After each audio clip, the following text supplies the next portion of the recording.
I just finished White Lotus Season 3, and while I think it's well done, the endings are never satisfying. But they're not supposed to be. And I think I know why. I'm Real Slim Katie 25. Let's get into it. White Lotus Season 3 takes place in the gorgeous Thailand, following the top 1% and lucky bastards that are rich enough to stay at the White Lotus Resort. If you're not familiar, White Lotus, each season is its own individual story, but takes place in the same world. So for example, between seasons, there have been characters that have crossed over, gone to the same resort. There have been characters that have reappeared as they are just going to a different canonical White Lotus resort. But they're all meant to be their own little stories, with the assumption that the characters we meet we will likely never see again. I think that's why this show loses some of its audience. White Lotus is meant to be a satire, poking fun and exploring the problems that people who go to these resorts are privileged enough to have. Nobody on this show is struggling to find food, struggling to pay their rent, struggling to find a job, any of these things. And it truly delves into the problem of people in a completely different tax bracket than the audience. And here's where it starts to lose me. They use these characters in these side stories to explore different moral dilemmas, i.e. with the Ratliff family is, once you've lived in a life, one being, if you've lived a life so accustomed to wealth, is it worth continuing a life without it?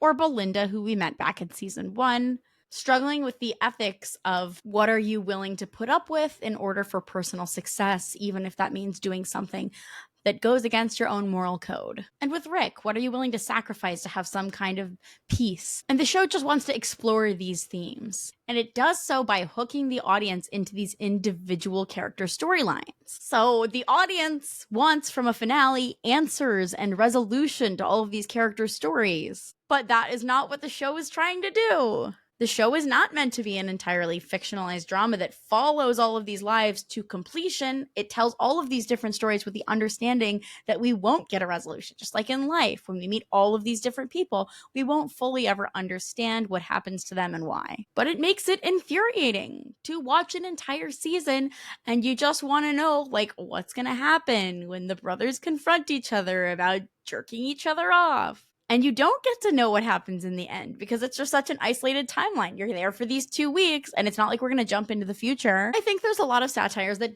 do these things well. For example, Black Mirror, everything is encased in single episodes.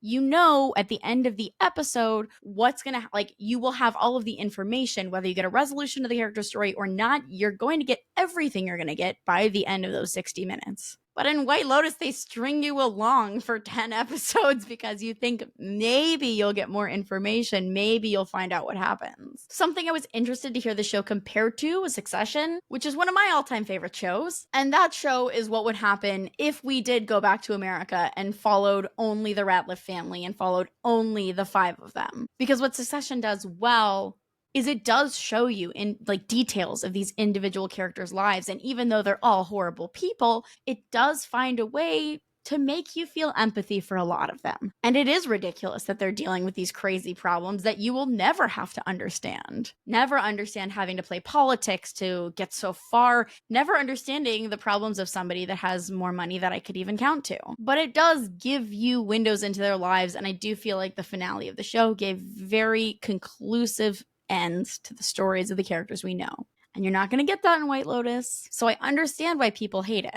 That being said, I did like the finale a lot. It was nice to see a working class Black single mother get her comeuppance and juice that smelly man for all he's worth. That was so satisfying. Now, that being said, because Belinda came back from season 1, and he obviously continued his storyline in season 2, I worry that we're going to continue to see more of the storyline, which stresses me out.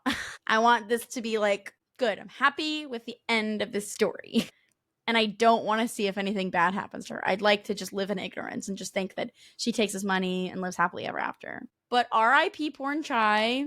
It was very interesting to see the similarities of how at the end of season 1, Tanya just was like, it's okay, whatever, I'm going to move on for my own little thing. And seeing her when she got the opportunity to move upwards just left Porn Chai. It was kind of sad. I know they only knew each other for a few weeks, but I was like, RIP, genuinely liked you, dude. MVP of the season. #Porn Chai for life. And you know what? I pride myself in being really good at watching TV, but shout out to White Lotus. I feel so dumb that I didn't ever think that Sritala's husband was Rick's father. It didn't even cross my mind. But it makes sense. Like, this man killed your father, like, you know, killed his character, the person that his mother knew.